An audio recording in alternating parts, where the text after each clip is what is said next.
Hey, what's that? When a plane full of executives develops engine trouble over the Kalahari Desert, Put your head between your knees. an enjoyable business trip becomes a journey to hell. Badly injured, the survivors are vulnerable to attack by animals. As two men trek out into the hostile wilderness to find help, This was the lowest I have felt in my life. time is running out for their injured friends. You have to come to terms with reality. I think we're going to die.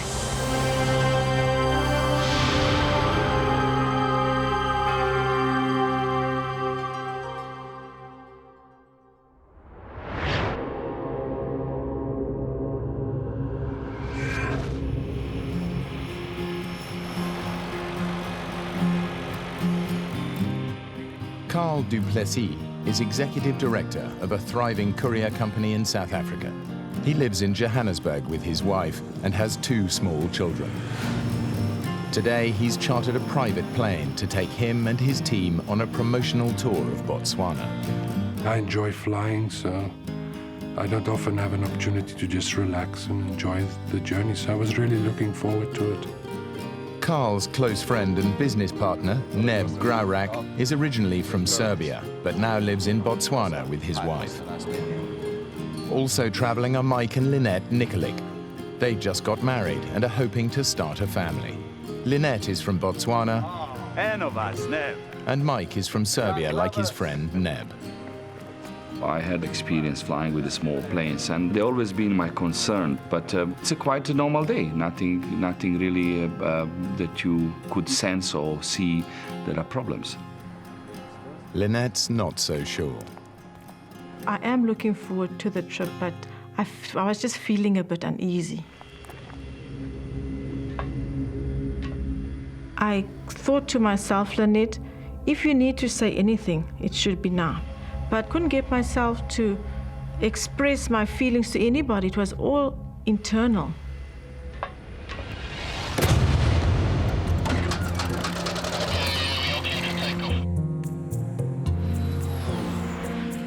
These entrepreneurs are used to the advantages that come with success. Today, their chartered plane is taking them from the capital of Botswana, Gaborone, to the small town of Maun, 600 miles away. It's a 2-hour flight which will take them across the vast expanse of the Kalahari, the desert whose very name means the great thirst. Guys, help yourself to some soft drinks in one of those coolers. And where's the champagne, caviar? We're having fun. I'm sitting next to the pilot and I'm really enjoying the flight. And behind me, Neb, Mike and Lynette's just talking. So it was quite a jovial atmosphere. An hour and a half into the flight, Lynette is still uneasy. For some reason, I was becoming claustrophobic. I'm not enjoying my flight. I'm looking out and wondering and looking. Don't worry. You take a big plane back, huh?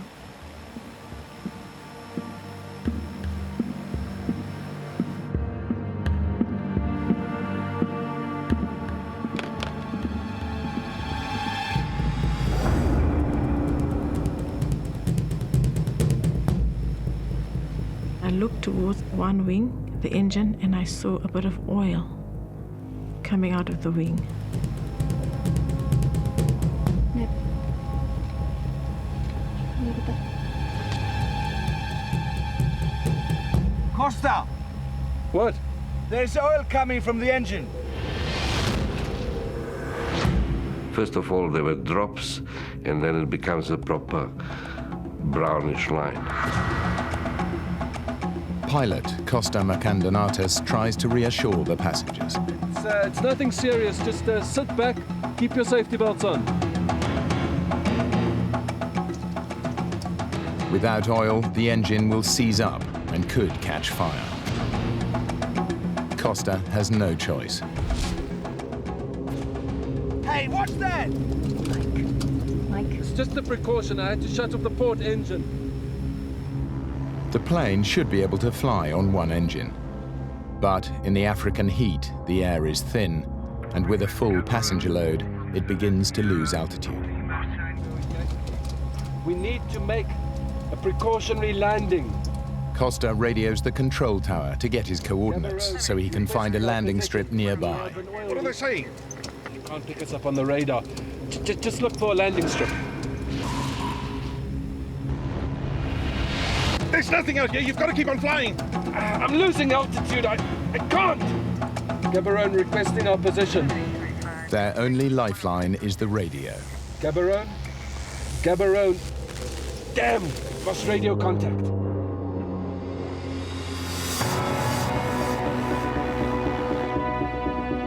Costa knows he's going to have to crash land. I took Mike's hand, I took Neb's hand, and I said, God, I'm just asking for safe passage.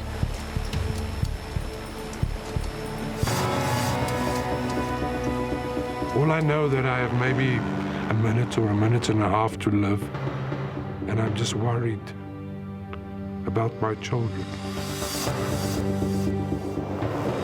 I remember elephants running in a panic because of the aeroplane coming.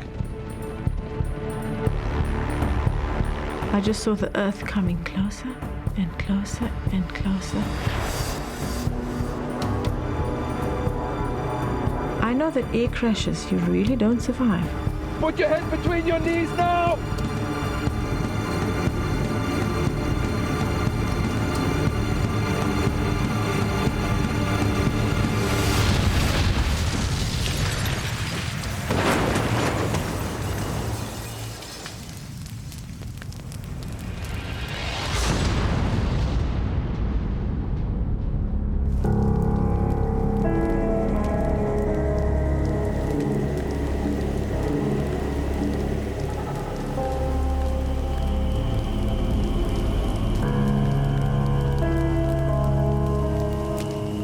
The impact should have killed them all.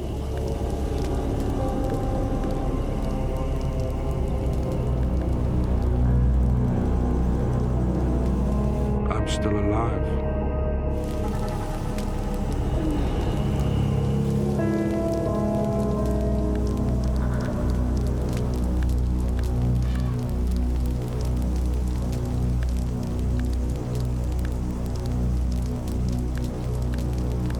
I open my eyes.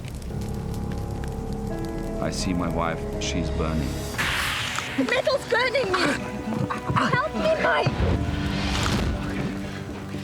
When I touch the belt to unbuckle her, I realize it's very hot and I burn myself now. The plane's leaking fuel tanks could explode at any moment. We need to get out of that as quick as possible.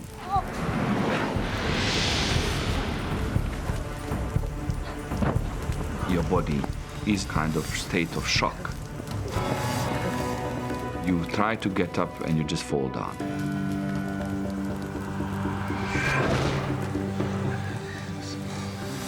Guys, where's Neb?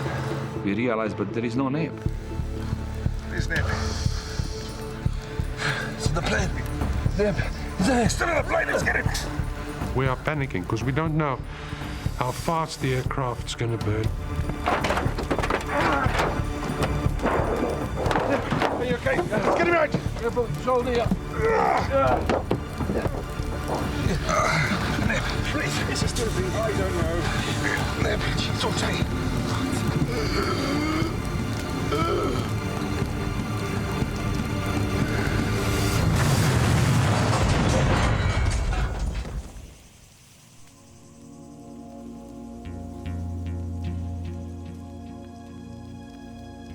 The survivors are shocked and injured. There's lots of blood around. My nose was broken. Mike, Costa, and Carl's injuries are superficial. But Neb is in a bad way.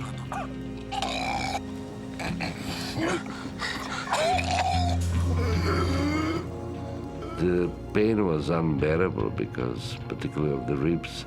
Just breathe. Just breathe.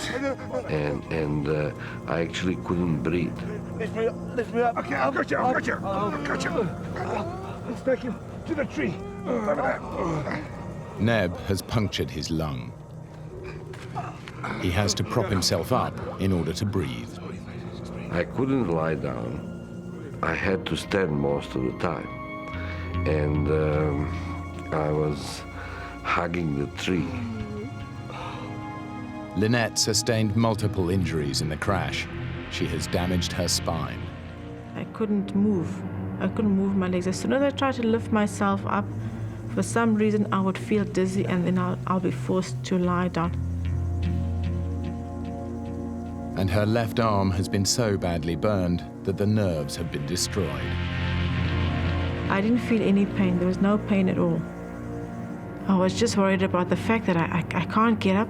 I can't do anything. She needs immediate medical attention. Don't worry. They'll come soon. We'll get you to hospital. The crash has destroyed the radio. But the passengers believe that the plane's emergency transmitter will soon bring rescue. As the afternoon wears on, they begin to have doubts. We're realizing now that it's getting dark, nobody can land. So we're getting used to the idea that we need to spend the night here. Almost everything that might have helped them survive a night in the bush has been destroyed. Anyone got matches? They need to find a way to ward off predators. It is a sample only. It's for promotions. Well, we've got to get the fire going and keep it going all night. Who knows what's crawling out there? I was very concerned about the area where we crashed. When I look at those trees, I was thinking this is a perfect area where leopard is living. It's a very dangerous animal. Lots of hyenas, lots of elephants, lions. It's a really wild area. Carl manages to start a fire using the last piece of smoldering wreckage.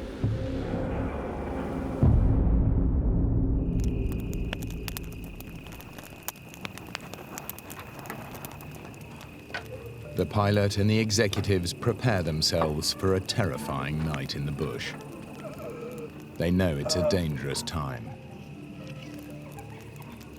Lion, leopard, and hyena are out hunting, on the lookout for weak, vulnerable, or injured prey. I can hear things move around in the forest, and I'm scared.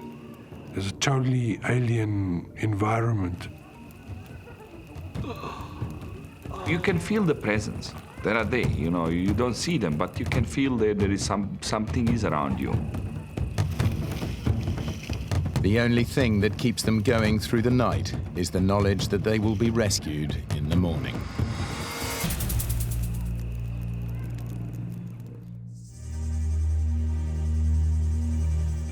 Neb is exhausted. He hasn't been able to lie down or sleep all night. Hey, time for the rescue. The fire has done its job. It's protected them from the perils of the night, but the heat of the day brings the bush's biggest killer. The morning came and thirst. I wanted water. It was something that I needed desperately.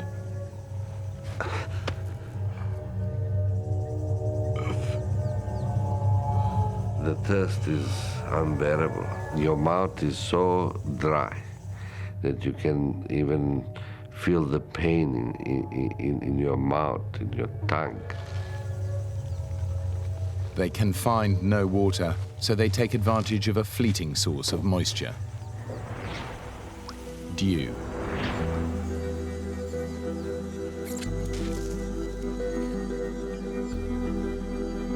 You get a little bit here and there, a couple drops, but it's not enough. In no time, the African sun evaporates their only source of water. All they can hope for now is that rescue will come quickly.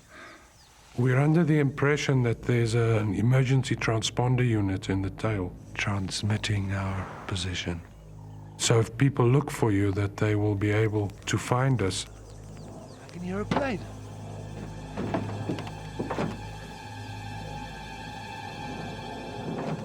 Over there. Over here! Help! Over here! Ah! Let's make some smoke! Over here! That's right! Help! Over here! Help! Over here!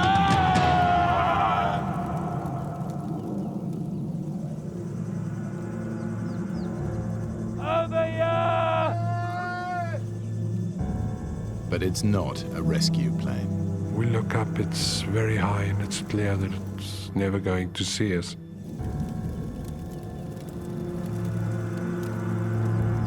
Carl can't understand why the emergency transmitter hasn't brought rescue. If you check if it's transmitting. Emergency transmitters are compulsory in Botswana. You have transponder, right? It's not compulsory. But not in South Africa, where this plane is registered. So now no one knows where we are.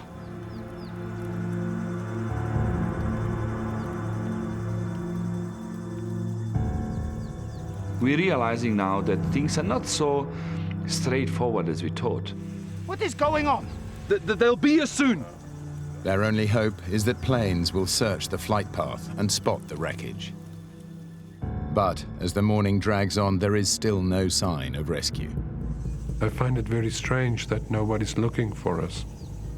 And what goes through my mind is this absolute feeling of being stranded, of being just total desolation.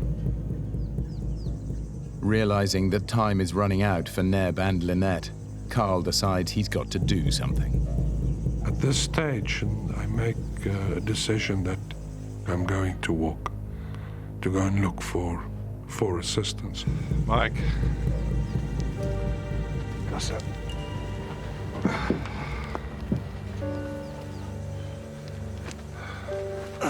We're gonna walk. Don't be crazy. You'll die. If I walk, we double our chances of rescue, and Lynette and Neb need a doctor. I go with you. No. I'm not injured. I'll go. Be safer with the two of us. Costa has calculated that they've crashed about 150 kilometers south of Maun. So when do we leave? I think the sooner the better. I think it's quite easy to walk 5 kilometers an hour. If I walk 8 hours a day, I can walk 40 kilometers a day. I can walk to Maun in 4 days. You thought that you are not going to see him again, because you are not going to be alive. These are obviously enormously emotional situations.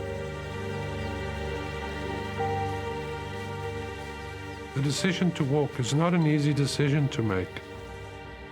Will the people that are staying behind, will they cope without Costa and I? I'm worried that they don't have water. I'm worried whether Mike can take care of both his wife and Neb. But it's the decision that I've made, so I decided to just go with my decision. And Costa and I set off. They set out and we said bye-bye to them. I felt very vulnerable again because now I felt that I couldn't help in any way. I was just lying there, and it wasn't my nature to feel helpless.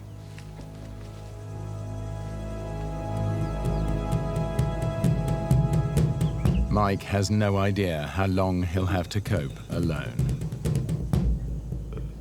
If I collapsed, then things can go bad. Mike was my lifeline. It was very frightening because now I felt this is getting very serious.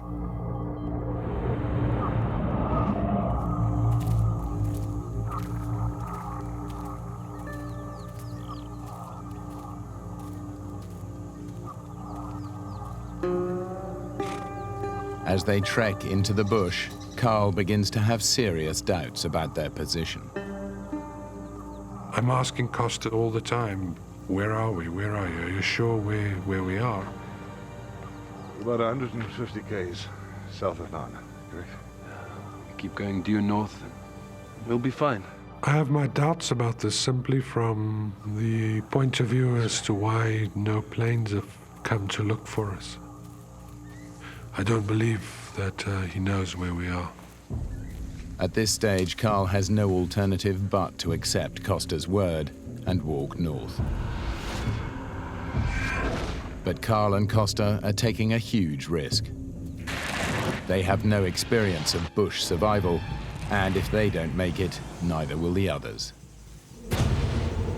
By midday, the temperature at the crash site has risen to over 40 degrees. Mike, Lynette and Neb have had nothing but dew to drink for over 20 hours. Lynette's condition is deteriorating rapidly, and she's desperate for water. My throat is burning. I don't have energy. I mean, it's like completely dry. From my throat right into my tummy, it's dry, and it just needs some sort of moisture water. Lynette is more thirsty than the others because she's losing moisture through her burned flesh. Her only chance is that Carl and Costa will bring help soon.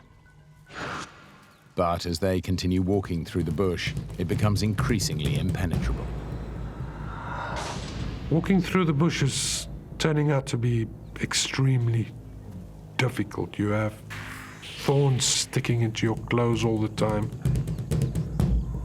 But then they stumble across a solution. Costa, over here, quick!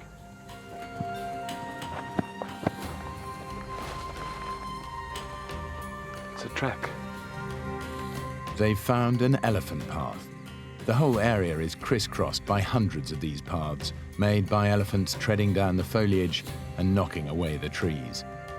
And it should lead them to water. The elephant walks from waterhole to waterhole, week in, week out, year in, year out, decade in, decade out. So it's a proper path. But these paths don't go 100% north. Carl and Costa's need to find water could get them completely lost and bring them face to face with the biggest killer of man in the African bush.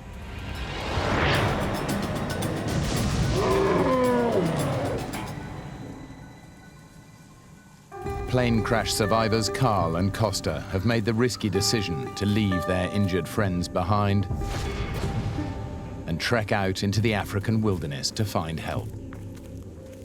They've been following elephant paths for hours and are desperate for water. Costa, Costa, look.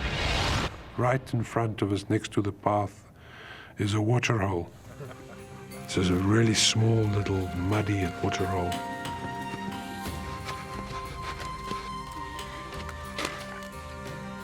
The problem is, the elephants got there first.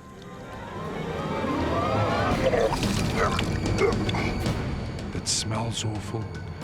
It tastes awful. It's full of excrement from the elephants, urine from the elephants. It's really foul. The water is a breeding ground for dangerous bacteria. This putrid liquid might give them dysentery, which could be fatal. I'm concerned that it would have harmful effects on my body.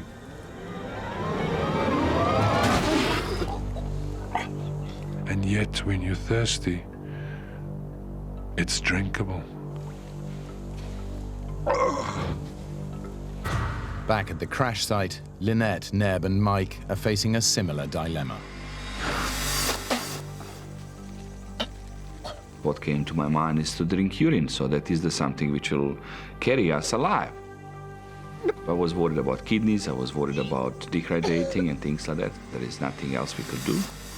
But recycling their urine is a short-term solution. It will soon become poisonous. Facing another night in the African bush, their only hope is that Carl and Costa have reached safety and will bring rescue in the morning. We've now walked a whole day and we haven't come across any sign of people.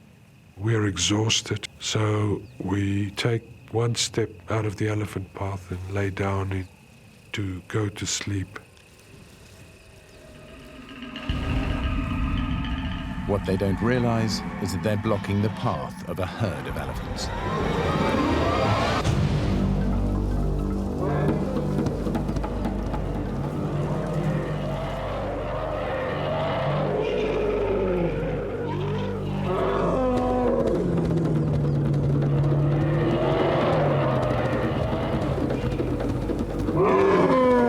Don't move.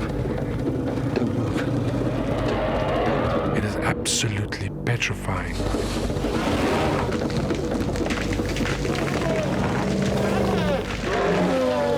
Costas is telling me not to move, but I'm unable to follow the instructions.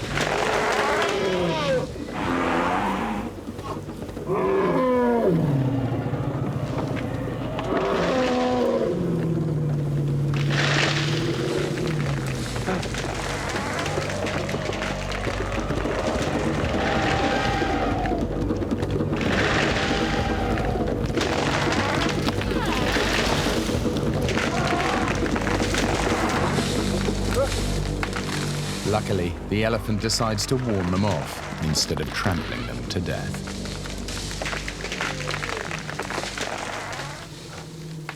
As night falls, the African bush has another surprise for them.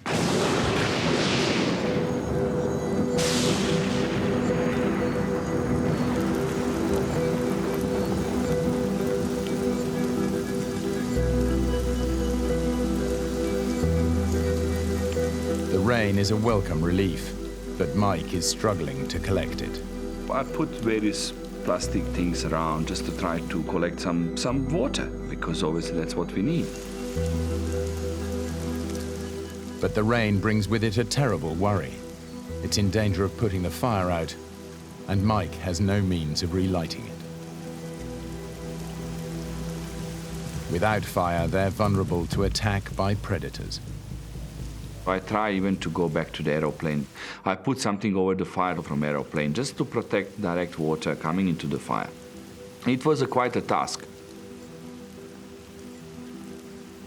Mike manages to save the fire, but before any water can be collected, the rain stops.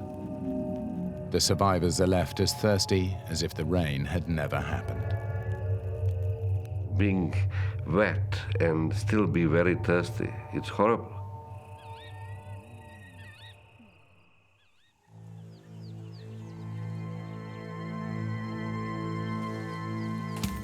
Carl and Costa have survived another night in the bush, but Carl is increasingly worried that they're nowhere near to Mound. If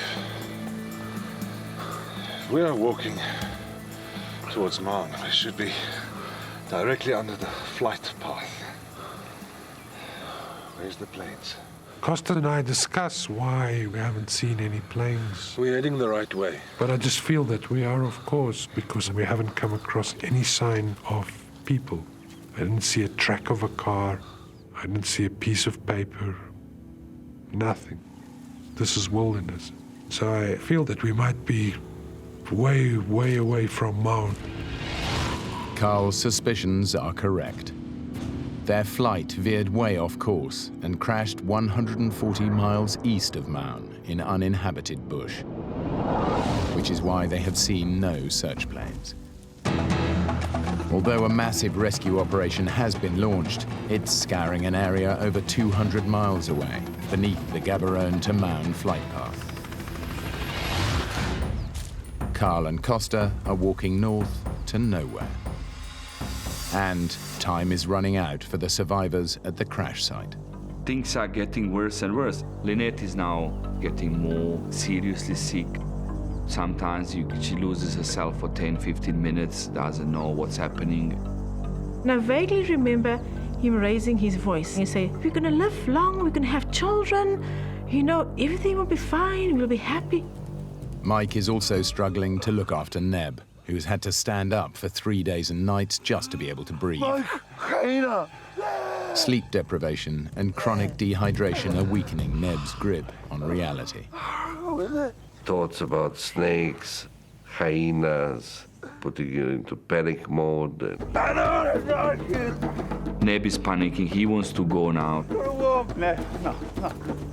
Mike was trying to advise me not to go. It's too dangerous out there. I'll go on my own. I can't leave Lynette. She can't move. Sometimes you have this fix in your brain, you want to do it. Mike thinks he'll never see his friend again, but there's absolutely nothing he can do.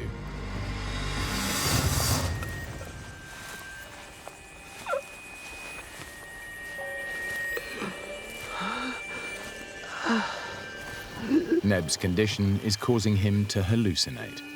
I wanted to find village with the people who will just pull us and rescue us.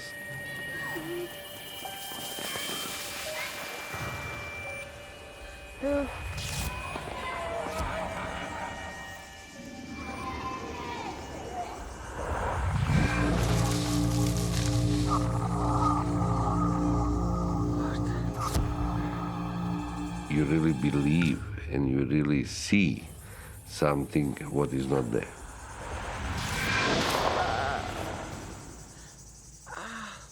The moment when you see there is nothing there, that is a big disappointment.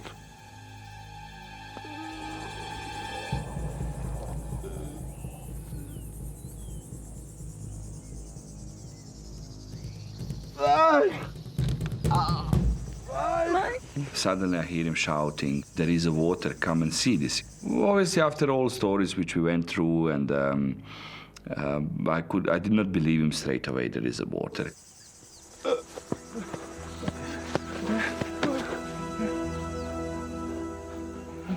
But this time, it really is water.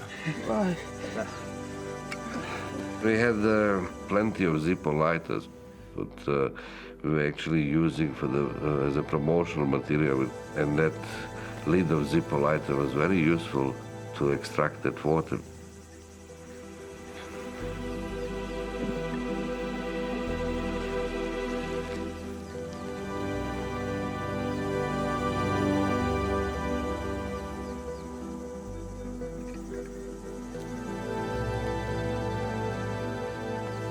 Funny enough, more I give them, they need more water. They put lots of pressure on me. They need the water now. Now or they're dying. No, I need more. So I said, okay, fine.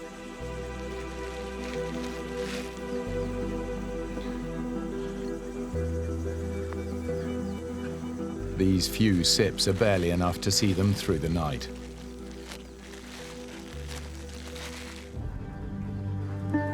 But Carl and Costa aren't even that lucky. We're just walking and walking and walking, and we're not finding any water. I'm really, really thirsty. And I'm constantly thinking about how the other people are doing, constantly evaluating whether the decision was the right one to leave them there.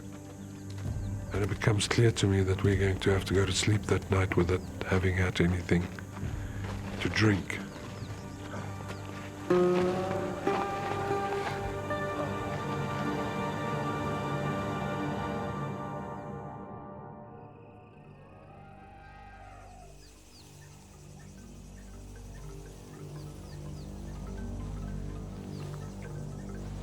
I woke up in the morning and I was aware that something was irritating my left hand. And I looked and I lifted up a little bit and I saw all these little wiggly things on my hand. And then I realized it was maggots. I tried to clean the maggots out with my fingers, try to clean the wounds, because I thought it's a very bad thing what happening. Mike doesn't realize that the maggots are helping to cleanse Lynette's rotting wounds. For him, they're proof that he's powerless against the wildlife of the bush. Even a little bit of control and hope is going away. You start doubting, where is Carl and Costa? Why they're not coming? The whole world has forgotten us. After 3 days of walking in the blistering heat, Carl and Costa have still seen no sign of human habitation, and they're completely disoriented. Mentally, this whole thing is starting to take its toll. I believe I hear a car, but I don't seem to get any closer to where the sound emanates from. I realized that it was my imagination. And I just wonder how I got myself into this mess. It's much worse than he thinks. Not only are they hopelessly lost, but because they've been following the elephant paths, their route has zigzagged. They've walked for 60 miles, but in fact they're still only 20 miles from the crash site.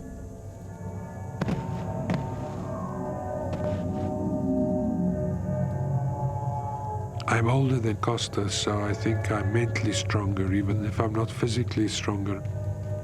All my life I've been taught to be stoic. I realize that Costas and I have only ourselves to extricate ourselves from this situation. There's no alternative.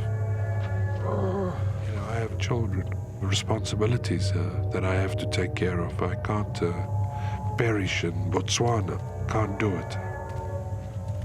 But I'm wondering for how long I can actually walk, keep it up like this.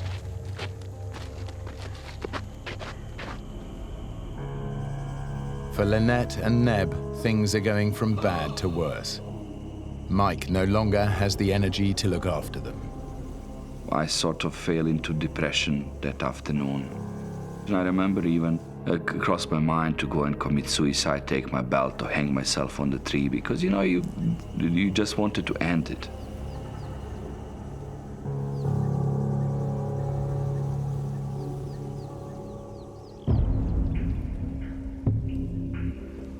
Carl and Costa are now dangerously dehydrated. The most important thing in the world now is just to have something to drink. My lips are dry, my inside of my mouth is dry, my whole body just cries out for water. At around 12, we approach the water hole. I sort of go across the lip. There's no water. There's just no water. And I think that's when you can just sit down and cry. It was really getting down now, and you can't stop there. If I have to walk till kingdom come, I'll have to walk to find the water. I cannot go without it.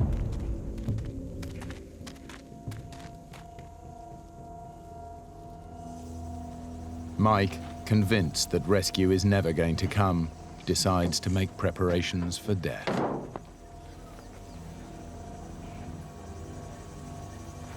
I turned down to Lynette and I said, look, things can go really bad. There is nobody coming for us. I think we need to do one or two things which will protect our families and things like that. I think we should write our wills.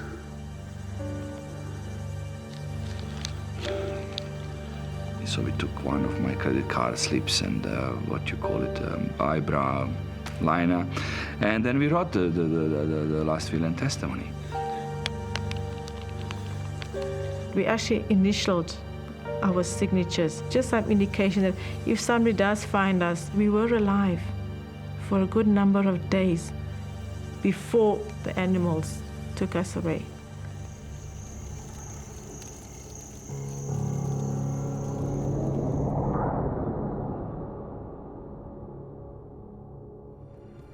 After a team of business executives crashed in the African bush, survivors Carl and Costa set off into the wilderness to get help for their injured colleagues. They are now totally lost, exhausted, and dehydrated. This was the lowest I've felt in my life. It's totally uncharted territory. I was absolutely despondent. I'm starting to doubt whether I took the right decision to walk.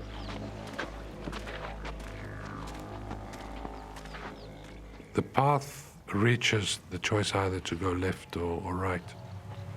Left or right? At this stage, I don't really think it really matters if we go left or right. What difference does it make? He doesn't realize that this is a life or death decision. Right.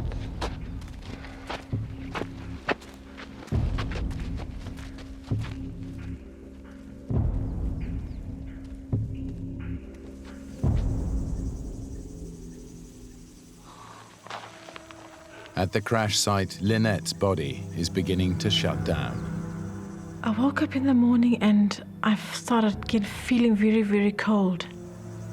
And I was lying in the sun, thinking now, Lynette, you have to come to terms with reality.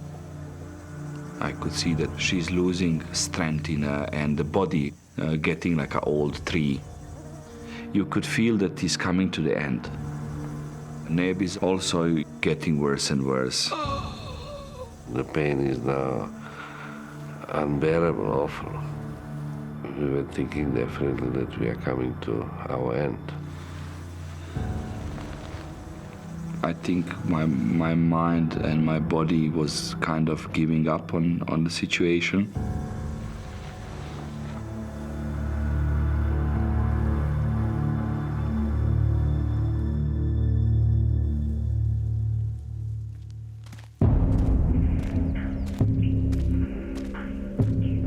Carl has also lost hope and no longer trusts his own judgment. As I walk along, I saw a straight line protruding from the trees. I immediately banished it from my brain, as I know there are no perfectly straight lines in nature, and I just don't feel like being disappointed again. I'm sure that I'm imagining it.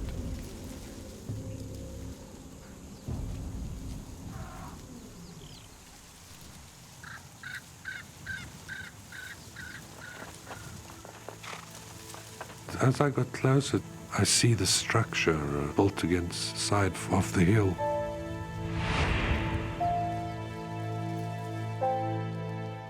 It's a hunting lodge, the only building for over 30 miles in any direction.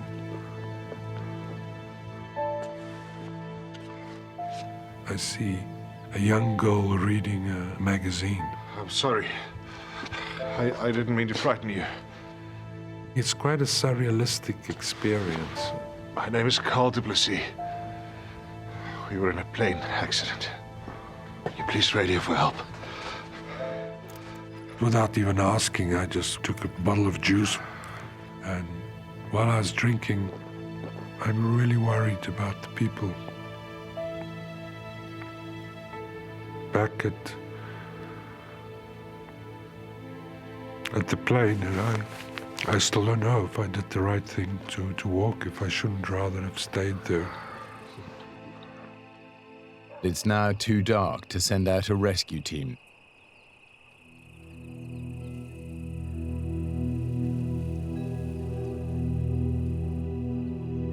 It is difficult looking at the partner that dying. You just got married and then you lose your wife like that in such a bad accident or kind of stupid accident, call it. I need to tell you something.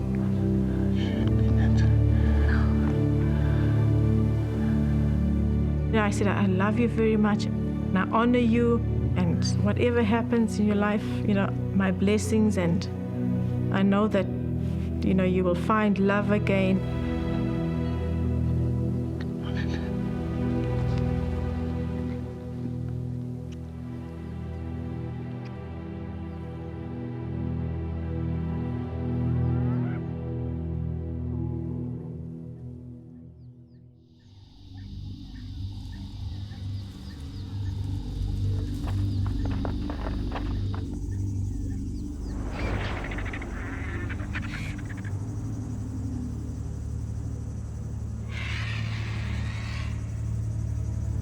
I start seeing the vultures coming around our crash site.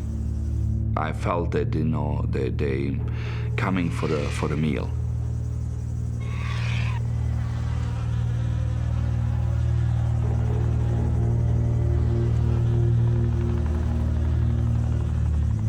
Mike.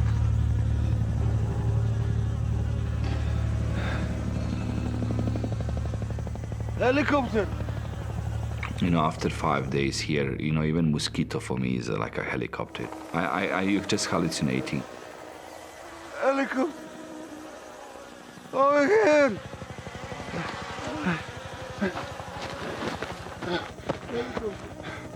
We need to make smoke. Put everything on the fire. Ah!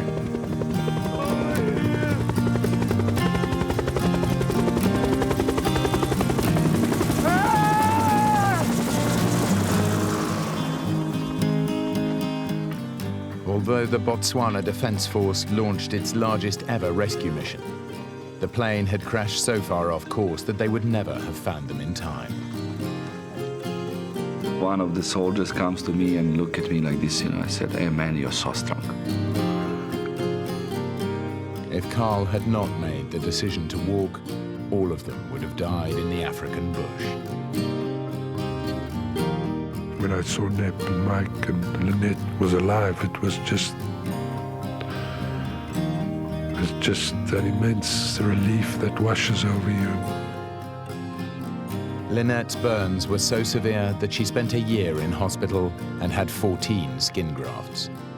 It was touch and go if she would survive, but she and Mike now have 2 children. Neb made a full recovery and still lives and works in Botswana. Carl survived to watch his children grow up. The pilot, Costa Markandonatis, died 2 years later in an unrelated flying accident.